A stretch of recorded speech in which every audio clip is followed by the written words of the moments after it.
Hello friends, and welcome back to my YouTube channel. Today I'm going to be talking all about why I decided to buy a Kindle at the beginning of this year instead of to keep buying physical books. So I have 7 points written down on my laptop of why I decided to buy the Kindle, and I'm going to be sharing all of that with you today. Also, just to get my Kindle specifications out of the way, I got the Kindle Paperwhite, and I'm going to link that down below as well. I got the 8GB one without ads. No, with ads, sorry, this is why this is here. This is not the book I'm reading. The ads are literally only this page right here, which is before you turn the Kindle on. It's gonna like give you an ad of a different book. That doesn't bother me. The one without ads would be that you have like when your Kindle's off, it'd be the cover of the book you're reading. So if you want that, you can splurge a little bit. I don't remember the difference in the price because I've had this for about 6 months now, but you can get with or without ads, but that's all that means. I was a little scared thinking I was gonna get ads in like the middle of my reading, but I don't get that. So yeah, it was a Kindle Paperwhite, and I went for that one because it's waterproof, which I guess is kind of a point into why I bought the Kindle. This one specifically is waterproof, whereas paper books are not. But let's save those points for the actual video. Also, a little disclaimer, if I do sound a bit more rough than I do in my usual videos, it's because I'm getting like really strong hay fever symptoms this season, which I'm not happy about. So I've been struggling with like every single symptom you can imagine. Coughing, sneezing, sore throat, itchy eyes, red eyes, runny nose, blocked nose, all of that is happening. So that's why I sound a little bit rough. Today's actually the first day that I felt a little bit better, which is why I'm recording this video for you. But just wanted to get that out of the way so that you kind of know why I sound like this, because I don't usually sound like this. And without further ado, let's get started with today's video.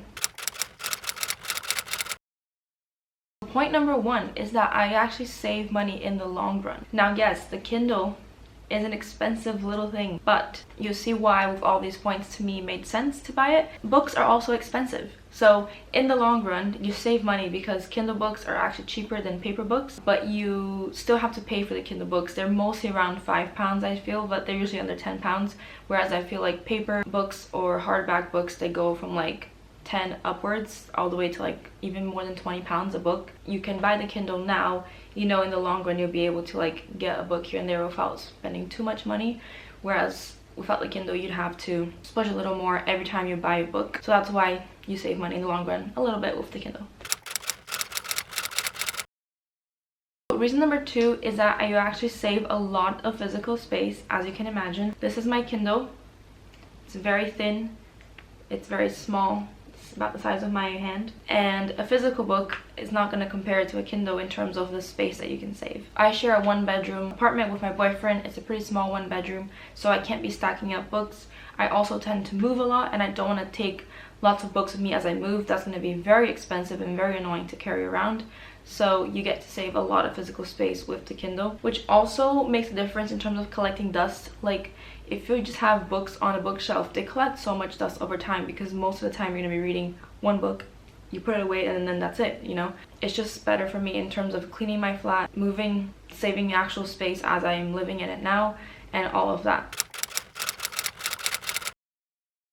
Reason number 3 of why the Kindle is better than physical books is because it is a much more portable and accessible device. And the reason I mean by that, yes, technically a book is a portable, accessible thing, but you can hold this with one hand and like flip through your pages with one hand the whole time. And the reason why I say one hand is because I live in London, so I'm on the tube a lot, and if I have to hold on the tube, you can still read a book. I've seen multiple people like read books while standing, but it's not always the most convenient, and you do have the risk of the tube breaking or doing a weird curve. So like if you need to hold on to something, or you're just having extra things to hold in your hand, you can read your book with just one hand, swipe through the pages, and it's just really easy. Another thing that goes with accessibility is that you can control the brightness of the screen or put it in dark mode, which means you can pretty much read anywhere, no matter what your lighting environment is. You don't need to turn on like the overhead lights on a plane, or like I said, I share an apartment with my boyfriend, so if I want to read at night and he wants to go to sleep,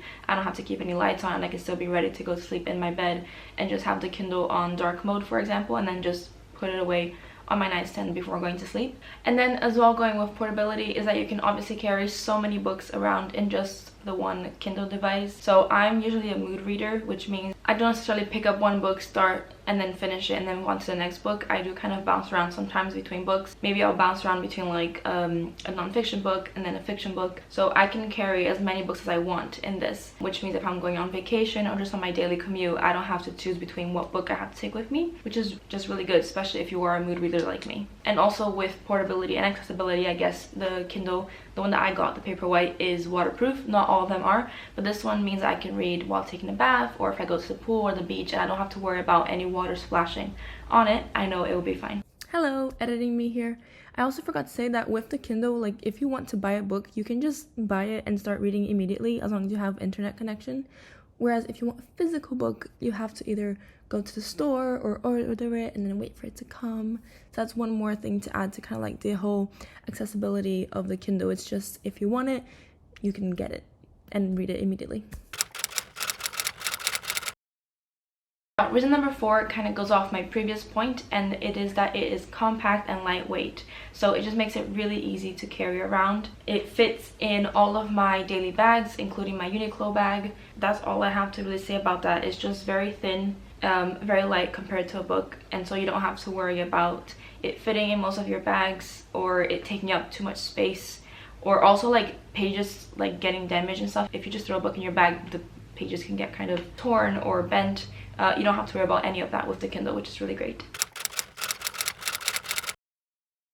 Reason number 5, which is one of the biggest reasons why I really wanted a Kindle, is you can export all of your highlights and annotations as a PDF, which I think is phenomenal, because whenever I read fiction books, especially like I read Atomic Habits 2 years ago, and I did so many highlights, but I didn't want to take the time to actually go back to my highlights and then write everything down or type it up physically, because that would just take too much time. One of the biggest reasons why I wanted a Kindle was to be able to read books like that and then just export all of my notes and annotations, like all the important stuff that I actually want to be able to reread quickly. You can do that within like 2 seconds on the Kindle, which is just such a good tip, especially like if you are using the Kindle not only for like pleasure reading but also for studying. You can then highlight and just export your annotations, and it takes no time. Like, it's so good. That's one of the biggest reasons why I'd recommend getting a Kindle over paper books.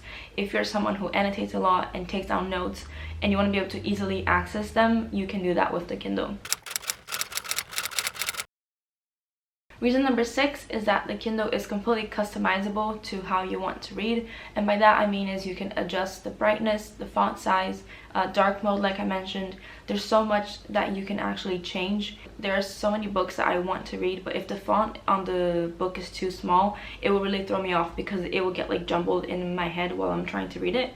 But with the Kindle, it doesn't matter what book I want to read because I can just adjust the font size and even the type of font as well to my liking, which is really great because not all of us read the same, and a lot of times specific fonts or very small font sizes can make it really difficult to get through a book. So no need to worry about that with the Kindle.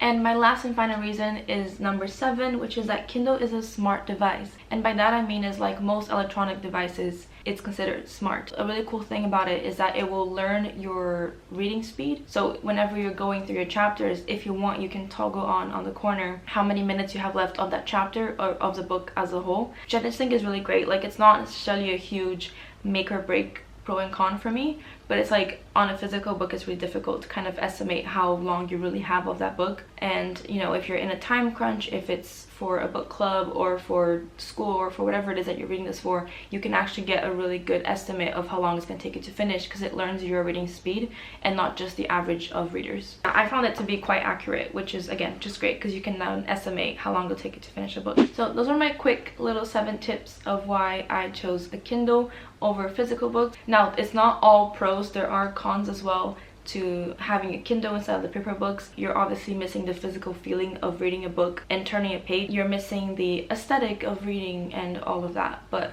I just feel like the pros of having a Kindle outweigh all the cons by a lot. And also another con is obviously there's much bigger upfront cost to getting a Kindle than to just having paper books. There's a lot to balance, but I will say that I don't regret buying the Kindle at all. I think it was a really good purchase. And that brings us to the end of today's video. So I hope you enjoyed. Don't forget to give a like and subscribe, and I'll see you in my next video.